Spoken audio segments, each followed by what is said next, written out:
Here is the reformatted story. #### the trial. The great hall of the Galactic Council stretched far beyond what human eyes could see. Captain Jake Morrison stood alone in the center, his blue uniform wrinkled from days of waiting. Around him, hundreds of alien beings sat in floating chairs that glowed with soft light.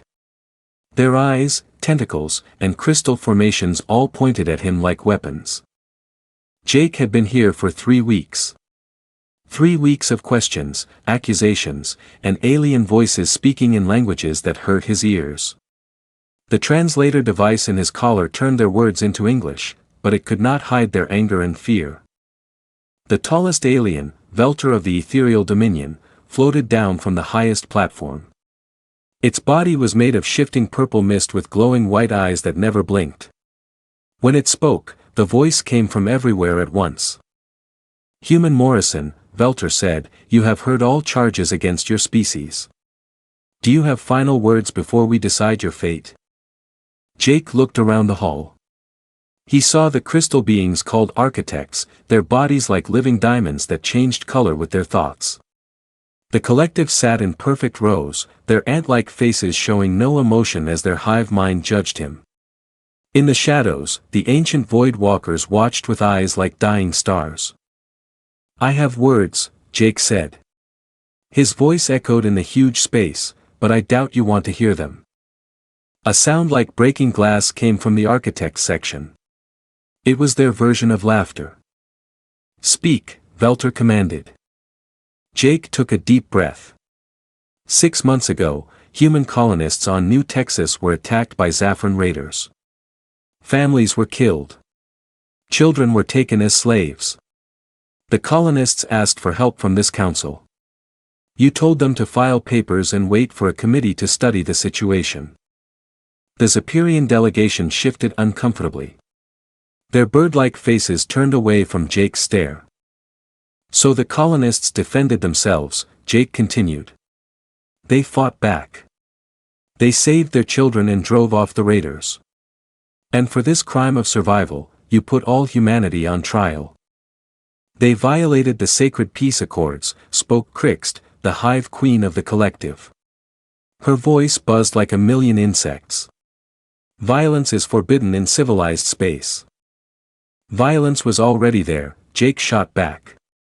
We just refuse to die quietly. The hall erupted, and angry sounds, screeches, buzzes, and crystal chimes filled the air. Velter raised a misty arm, and silence returned. This is exactly why humans cannot remain in our galaxy, Velter announced. You are chaotic, unpredictable. You solve problems with force instead of proper procedures. We solve problems, Jake said simply. That's what scares you. In the observation section high above the main floor, Dr. Lisa Kane watched through bulletproof glass. She was the only other human allowed in the building as a scientific observer. Her fingers moved quickly over a data pad, recording everything for the emergency transmission she would send to Earth in the colonies. Lisa had spent 20 years studying alien cultures. She understood their languages, their customs, and their fears. What she saw in this trial was not justice. It was terror. The council species were afraid of what humans might become. On the main floor, Velter began reading from a floating scroll that appeared in the air. By unanimous vote of all member species, we find humanity guilty of excessive aggression, violation of peace protocols, and behavior incompatible with galactic civilization. Jake felt his heart sink, but his face remained steady. The sentence is total banishment from all civilized space. Every human colony, outpost, research station, and vessel must evacuate the inner rim within 30 standard days. Any human found in council space after this period will be destroyed on sight. The words hit Jake like physical blows. 30 days to abandon everything humanity had built among the stars. 30 days to pack up farms, factories, schools, and hospitals. 30 days to become wanderers in empty space. Furthermore, Velter continued, all trade agreements with human worlds are cancelled. All research partnerships are ended. All diplomatic relations are severed. Humanity is cast out, never to return. Jake's hands became fists at his sides. You think you're protecting the galaxy from us, he said. His voice was quiet, but it carried to every corner of the hall. You have no idea what you've just unleashed. The alien delegates looked confused by his words. They expected begging or anger. Instead, Jake Morrison smiled. ###the Exodus. High above, Dr. Kane was already typing her emergency message to Admiral Roy Bennett, commander of the human fleet. The message was simple: execute Plan Exodus. Gather all humans. Prepare for the long journey to the galactic edge, *. But she added one more line that made her fingers shake as she typed it, *. They fear us for a reason. Perhaps it's time they learned why, *. As the alien delegates began to file out of the hall, already congratulating themselves on solving the human problem, none of them noticed Jake's final action. He activated a small device hidden in his uniform collar. It was not a weapon or a recording device. It was a scanner, and for 3 weeks, it had been mapping every system, every world, and every weakness in Council space. The information flowed instantly to human intelligence networks hidden throughout the galaxy. By the time Jake was escorted from the building, human captains were already plotting courses and taking notes about which Council worlds had poor defenses, which species were unhappy with their leaders, and which star systems had resources the Council had ignored. Jake walked to his small ship at the spaceport. As he prepared for departure, he sent one message to Admiral Bennett. *, they want us gone. Let's give them what they want, but let's make sure they remember why they wanted it, *. The ship lifted off, carrying the last human away from the Council's seat of power. The aliens watched it go with relief, certain they had protected their perfect, orderly galaxy from chaos. They had no way of knowing they had just made the greatest mistake in galactic history. In trying to exile humanity, they had freed them from all the rules, laws, and limitations that had held them back. The galaxy was about to learn what humans could accomplish when they had nothing left to lose. 6 months had passed since the trial. Admiral Roy Bennett stood on the bridge of the Defiant, watching the last human transport ship join their massive fleet. Thousands of vessels stretched out in all directions, from huge colony ships carrying families to small cargo haulers packed with everything humans could take from their abandoned worlds. The fleet was bigger than anyone had imagined it would be when the evacuation began. Humans came from every corner of Council space, miners from asteroid belts, researchers from science stations, traders who had spent years learning alien languages and customs. All of them now refugees heading toward the unknown. "Admiral," said Commander Alex Turner from the navigation station. "We're approaching the edge of mapped space. The Council's star charts show nothing but empty systems and dangerous space storms ahead." Bennett nodded. The Council had driven them to the very edge of the galaxy, to a region so dangerous that no civilized species would go there. Perfect for humans, he thought with a grim smile. "Take us forward, Commander. Let's see what's so dangerous about the outer rim." The fleet moved slowly through space that grew stranger with each passing hour. Stars appeared in impossible colors. Space itself seemed to bend and twist, creating patterns that hurt to look at directly. The ship's sensors detected energy readings unlike anything in human databases. "Admiral," Turner called out. "I'm picking up something massive ahead. It looks like artificial structures." On the main screen, dark shapes appeared against the star field. As they got closer, the shapes became clearer. They were ruins, massive cities built on asteroids and dead planets connected by bridges that spanned empty space. The architecture was unlike anything humans had ever seen, with curves and angles that seemed to follow no earthly logic. "My God," whispered Dr. Lisa Kane, who had joined the fleet as Chief Science Officer. "These aren't natural formations. Someone built this." Bennett ordered the fleet to stop at a safe distance while scout ships moved ahead to investigate. Commander Turner led the first exploration team to what appeared to be the largest structure, a space station the size of a small moon. The station's exterior was covered in symbols that glowed faintly in the darkness. As Turner's ship approached, an opening appeared in the hull as if the station was inviting them inside. Against all safety protocols, Turner ordered his pilot to enter. Inside, the station was filled with soft light that seemed to come from the walls themselves. The corridors were wide enough for giants with ceilings that disappeared into shadows above. Everything was built to last forever, but covered in dust that had gathered for thousands of years. Turner to Defiant, he spoke into his communicator. The station appears abandoned, but there are signs of recent power usage. We're detecting life signs deeper inside. Following the readings, Turner's team made their way through endless corridors until they reached a vast chamber at the station's heart. In the center, a figure waited for them. It was tall and thin with skin like polished metal and eyes that held the wisdom of ages. Despite its alien appearance, something about it seemed familiar, almost human. "Welcome, children of Earth," the being said in perfect English. "I am Keith Moran, last of the precursors. We have been waiting for you." Turner felt his breath catch. The precursors were legends spoken of in whispers by the oldest council species. They were said to be the galaxy's first intelligent race, builders of wonders that lasted forever. Most aliens believed they were myths. "You're real," Turner said. "As real as your courage in coming here," Keith Moran replied. "Tell me, why do the young races of the Council fear you so much that they would drive you to these forsaken regions?" Turner explained the trial, the accusations, and the forced exodus. As he spoke, Keith Moran's expression grew darker. "The same pattern repeats," the ancient being said sadly. "We too were once cast out by species who feared our potential. The Council's ancestors destroyed our civilization 10,000 years ago, calling us too dangerous for their ordered galaxy." "What happened to your people?" Turner asked. "We retreated here to the outer rim, where space itself is our ally.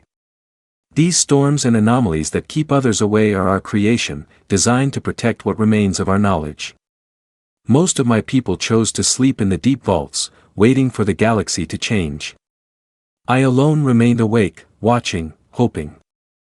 Keith Moran led Turner through the station, showing him rooms filled with technology beyond human understanding. Machines that could shape matter with thought alone. Computers that calculated the movements of entire galaxies. Weapons that could move stars from their orbits. "Why are you showing us this?" Turner asked. "Because you are what we once were," Keith explained. "Builders, explorers, beings who refuse to accept limitations. The Council species have grown comfortable in their stagnation. They preserve order by preventing change. But you humans are different. You adapt. You grow. You become more than you were." They reached a control room overlooking vast manufacturing facilities that stretched for miles underground. Keith Moran touched a panel and the ancient machines began to hum with power. "These are the Forge worlds," he said. "Automated factories that can build anything we can imagine. Ships, weapons, cities, entire planets if needed. With our technology and your spirit, you could build an empire that would make the Council's petty kingdoms look like children's toys." Turner stared at the awakening machines. "Why help us? What do you want in return?" "Freedom," Keith Moran said simply. "For 10,000 years, we have hidden in the shadows while lesser species claimed dominion over our galaxy. Help us reclaim our place among the stars, and we will give you the tools to build something better than what the Council destroyed." Back on the Defiant, Admiral Bennett listened to Turner's report with growing amazement. The implications were staggering.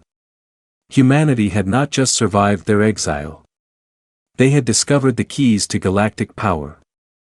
"What are your orders, Admiral?" Turner asked over the communicator. Bennett looked out at the fleet of human refugees, then at the ancient precursor station glowing in the distance. The Council had meant to destroy humanity by casting them out. Instead, they had delivered them to their greatest allies. Begin colonization procedures, Bennett ordered. Contact Captain Morrison. Tell him we found our new home. And Commander? Yes, Admiral. Tell him we're not refugees anymore. As of today, we're the founding fathers of something the galaxy has never seen. The Council wanted us gone. They're going to get their wish. We're never going back to being their subjects again. As the human fleet began spreading out to explore the precursor worlds, none of them noticed the smile on Keith Moran's ancient face. The galaxy's newest partnership had begun. #### the new empire. 2 years had passed since the discovery of the precursor worlds.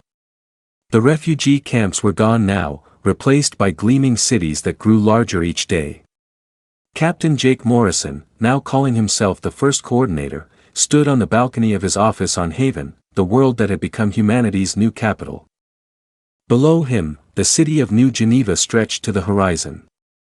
Human engineers worked alongside precursor machines, building towers that reached toward the clouds. Ships launched every hour, carrying settlers to new worlds or returning with resources from distant systems. What had once been empty space was now buzzing with human activity. The morning reports, Coordinator, said his aide, bringing him a data pad filled with updates from across human space. Morrison smiled as he read.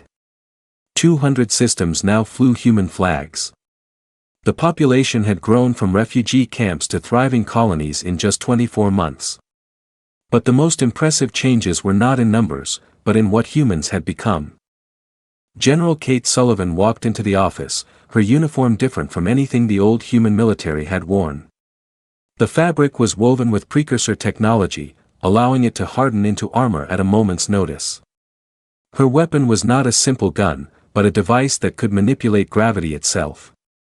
The new defense core is ready for testing, she reported. We now have 50,000 enhanced soldiers and a fleet of ships that would make the Council wet themselves. Morrison nodded. The enhancement process had been voluntary, but almost every human had chosen it. Dr. Ryan Cooper had found ways to improve human abilities without changing what made them human. Enhanced humans were stronger, faster, and could survive in any environment. But they still laughed at jokes, cried at sad movies, and argued about sports. What about our new allies? Morrison asked. The Wanderer clans have sent another fleet, Sullivan replied. They're impressed by our shipbuilding capabilities. The Dream Weavers want to establish art colonies on 3 of our worlds, and the Iron Bloods are asking if we need help with security. Morrison walked to his window, looking out at the stars. When the Council had banished humanity, they had assumed humans would struggle alone in the darkness. Instead, humans had found species that the Council had ignored or pushed aside. The Wanderers were nomads who traveled between galaxies. The Dream Weavers created art that could change reality itself. The Iron Bloods were warriors who valued honor above politics. All of them had joined the Outer Rim Alliance, the government Morrison had created to replace the rigid Council system. Unlike the Council's rules and bureaucracy, the alliance was simple. Members kept their independence but worked together for mutual benefit. No species dominated others. No ancient laws prevented progress. Coordinator, came a voice from the door. Morrison turned. Ellen had spent the last year building relationships with species throughout the galaxy. Her network of contacts reached even into Council space. What kind of situation? He asked. 3 more Council member species have asked to join the Alliance, Ellen said. The Coral Builders, the Song Makers, and the Star Dancers. They're tired of Council taxes and restrictions. They want the freedom our members enjoy. Sullivan frowned. That could be seen as an act of war by the Council. They won't let their members leave peacefully. Which brings us to the bigger problem, Ellen continued. My sources in Council space report massive military buildup. They're gathering the largest fleet in galactic history. Every member species is being forced to contribute ships and soldiers. Morrison felt a chill run down his spine, but not from fear. The council was finally taking the human threat seriously, but they had waited too long to act. Dr. Lisa Kane entered the room carrying a device that looked like a crystal mixed with human electronics. As chief science advisor, she had spent 2 years learning precursor technology and adapting it for human use. Perfect timing, Morrison said. Lisa, how ready are we for a full-scale conflict? Kane smiled, but there was no humor in it. The Forge worlds have produced more ships in 2 years than the Council has built in 2 centuries. Our quantum fighters can appear anywhere in a system instantly. Our larger ships carry weapons that can crack planets. And thanks to precursor biotechnology, every human pilot reacts faster than any alien nervous system can process. She activated the device and a holographic map of the galaxy appeared in the air. Red dots marked Council positions while blue dots showed human and alliance territories. But the real advantage is not our weapons, Kane continued. It's our intelligence network. We have operatives throughout Council space, many of them species the Council has mistreated for generations. They're eager to help us. Morrison studied the map. The Council controlled the inner galaxy with over 1,000 worlds. The Alliance held the outer rim with just 200 systems. On paper, it looked like an impossible fight. What do our people in Council space report? He asked. Ellen activated her own display. Rebellion is brewing on dozens of worlds. High taxes to fund the war effort, forced military service, suppression of local cultures. The Council is becoming more oppressive every day, and their subjects are noticing. The Zephyrians who started this whole mess are especially unhappy, Kane added. Turns out the Council is using them as shock troops for the planned invasion. They're expected to die first while other species stay safe. Morrison walked to his desk and activated the quantum communication system. Instantly, he was connected to Alliance leaders throughout the galaxy. Admiral Bennett appeared from his flagship. General Sullivan from the Military Command Center. Dozens of alien allies from their home worlds. Friends, Morrison began. The Council has finally decided to deal with us directly. They're coming with everything they have. Worried murmurs filled the channel, but Morrison raised his hand for silence. 2 years ago, they cast us out as dangerous troublemakers. They were right. We are dangerous, to tyrants, to oppression, to anyone who thinks the galaxy belongs to them alone. Let them come. We'll show them what humans can build when they're fighting for freedom. Admiral Bennett spoke first. The fleet is ready, Coordinator. We have ships the Council has never seen and weapons they can't imagine. More importantly, added Ellen, we have something the Council lost long ago. We have hope. Their subjects see us as liberators, not conquerors. When the shooting starts, half their empire will join our side. Morrison looked around the room at the faces of humans and aliens working together, building something better than what the galaxy had before. Then let's give them what they want, he said. They called us too dangerous for civilized space. Time to prove them right. #### The war begins. The emergency meeting of the Galactic Council lasted 3 days. In the Great Hall where Jake Morrison had once stood trial, alien leaders argued and shouted while their translators worked overtime. The holographic displays showed maps that made their worst fears real.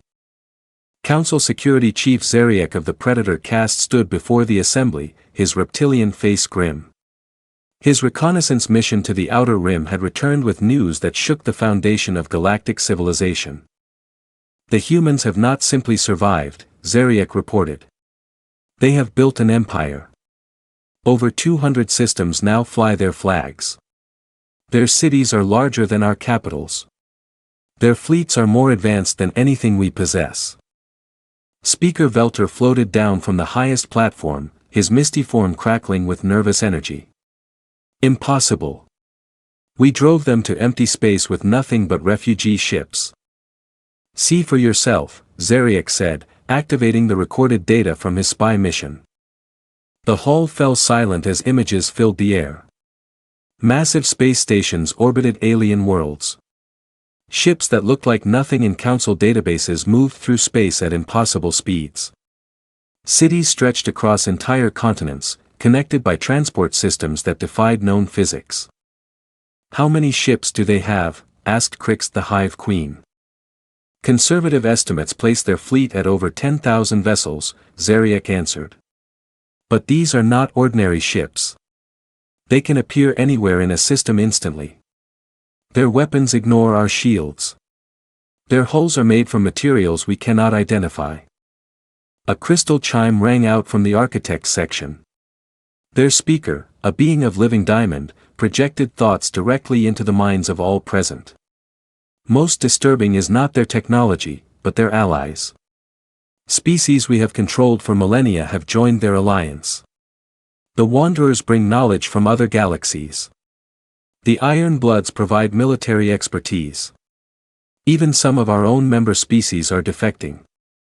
Council leader Morin of the ancient hierarchy slammed his staff against the floor. "Then we crush them before they grow stronger.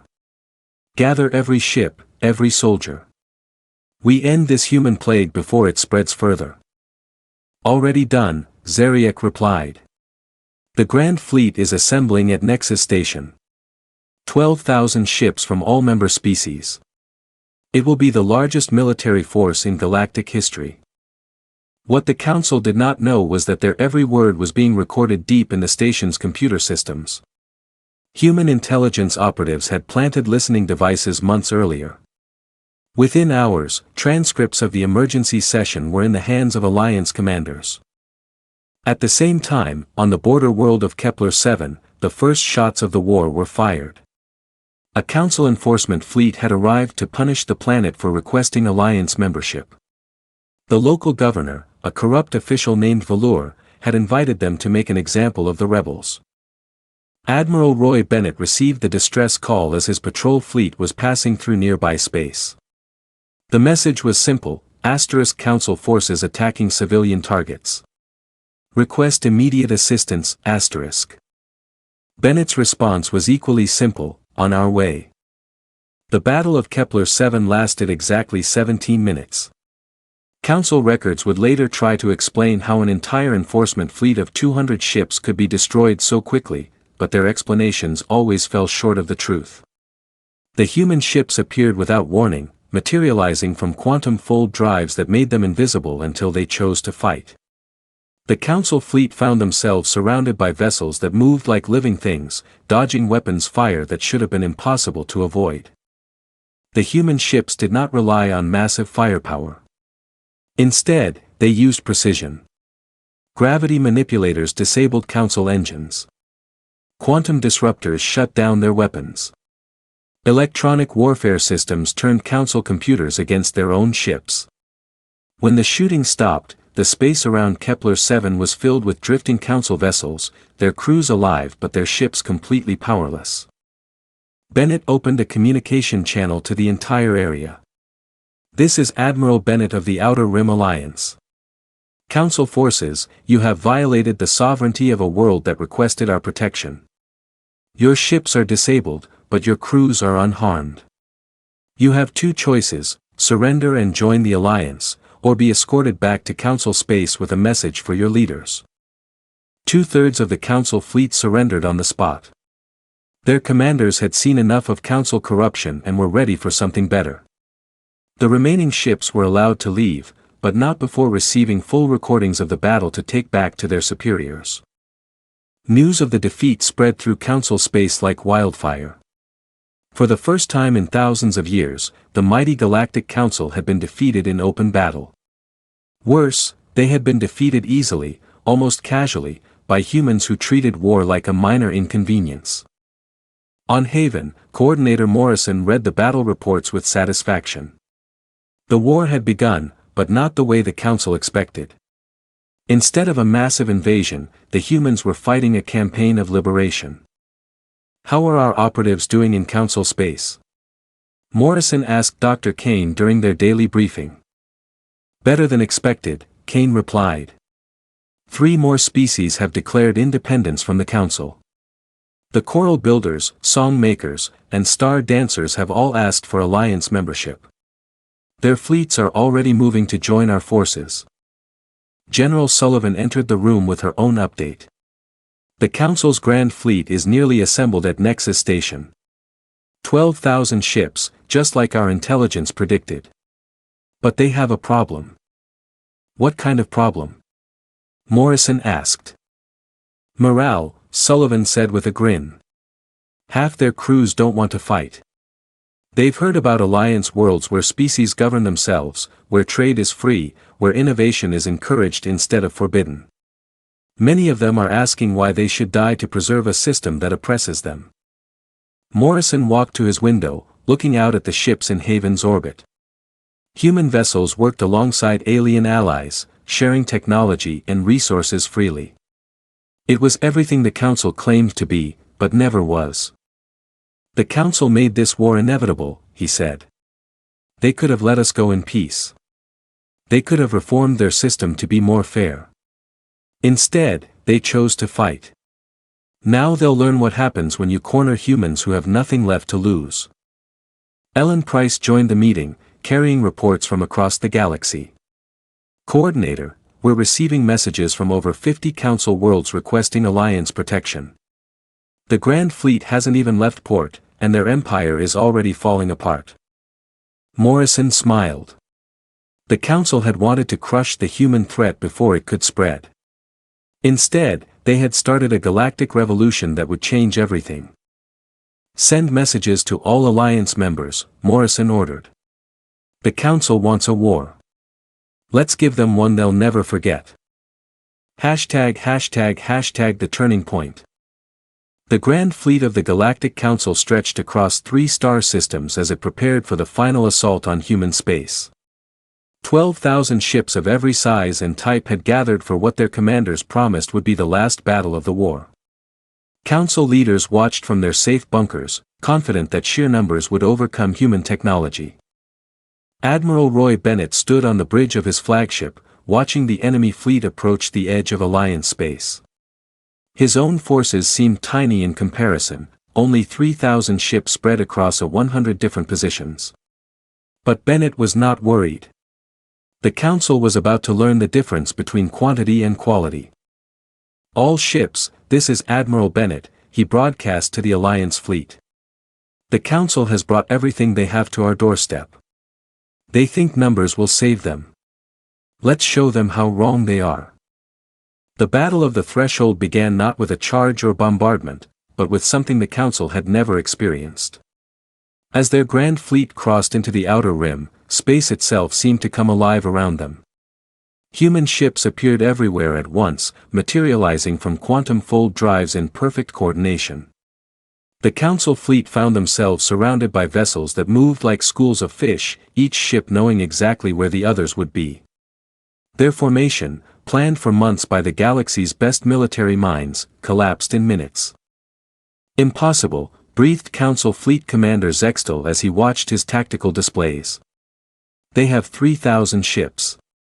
We have 12,000. How are we surrounded? His question was answered when the human weapons opened fire. Gravity bombs pulled Council ships out of formation. Quantum disruptors shut down entire squadrons at once. Electronic warfare viruses turned Council computers against their own fleets, causing weapons to target friendly ships and engines to shut down randomly. But the most devastating weapon was not technology. It was information. As the battle raged, Admiral Bennett opened communication channels to every Council ship. His message was broadcast on all frequencies, translated into every known language. Council forces, this is Admiral Bennett of the Free Alliance. Your leaders have lied to you. They told you we are monsters who must be destroyed. Look around you. We could have destroyed your ships in the first 5 minutes of this battle. Instead, we are offering you a choice. On his flagship, Commander Zextel watched his fleet being systematically disabled rather than destroyed. Human ships were targeting engines and weapons, leaving life support and communications intact. They were not trying to kill Council forces. They were trying to save them. Your council leaders sit in their safe bunkers while you die for their power, Bennett continued. We offer you something better. Freedom to govern yourselves. Freedom to trade with anyone you choose. Freedom to explore and grow without permission from distant bureaucrats. The first defection came from the Zephyrian Squadron, the same species whose raid on human colonists had started the whole conflict. Their commander, General Cave Rex, broadcast his surrender on open channels. Zephyrian fleet switching sides, he announced. We're tired of being used as cannon fodder by species who despise us. The humans treat their enemies better than the Council treats its allies. Like a dam breaking, defection spread through the Council fleet. Ship after ship abandoned the fight, their crews having seen enough of Council corruption and human honor. Some joined the alliance immediately. Others simply stopped fighting and waited to see what the new galaxy would look like.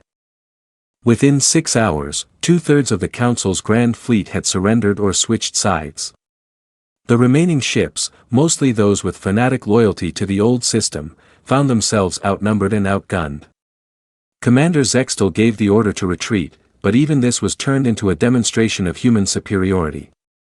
The fleeing Council ships were not pursued or harassed.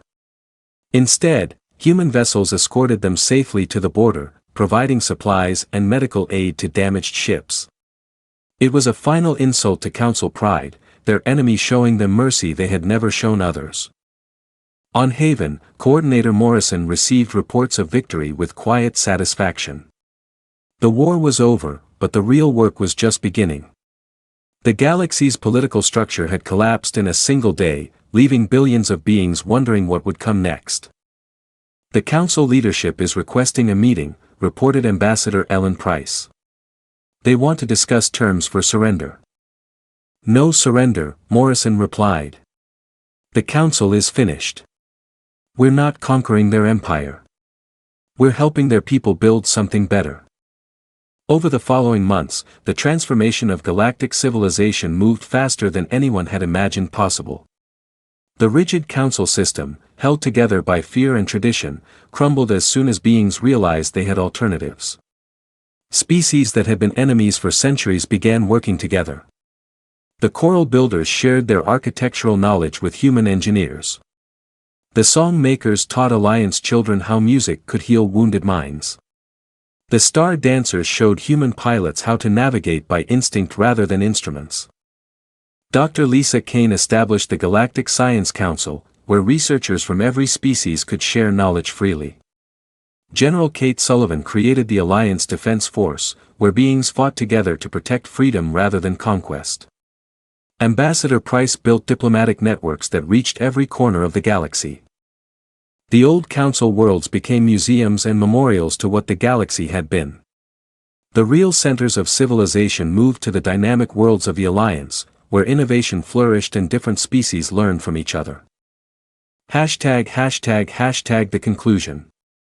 5 years after his trial and banishment, Jake Morrison stood once again in a great hall filled with alien beings. But this hall was different. Instead of floating in separate sections, species sat together. Instead of formal protocols, beings spoke freely. Instead of fear and suspicion, the air was filled with hope and cooperation. Friends, Morrison said to the assembled delegates. 5 years ago, the old Council called humans too dangerous for civilized space. They were right. We were dangerous. To tyranny. To oppression. To the idea that things must never change. He looked around the hall at faces from dozens of worlds, beings who had once been enemies now working together to build something unprecedented. Today we celebrate not the end of the old galaxy, but the birth of a new one. A galaxy where species choose their own destinies. Where innovation is celebrated, not feared. Where beings work together because they want to, not because they're forced to. Morrison walked to the great window overlooking Haven Spaceport, where ships from across the galaxy arrived daily with settlers, traders, students, and dreamers. The Council feared we would change their perfect order. They were right about that, too. We changed everything, and we're just getting started. Outside, the stars shone on a galaxy transformed, where the human gift for growth and change had created opportunities for everyone. The beings who had once called humans too dangerous for civilization now sent their children to human schools to learn the most dangerous lesson of all, that things could always be better than they were.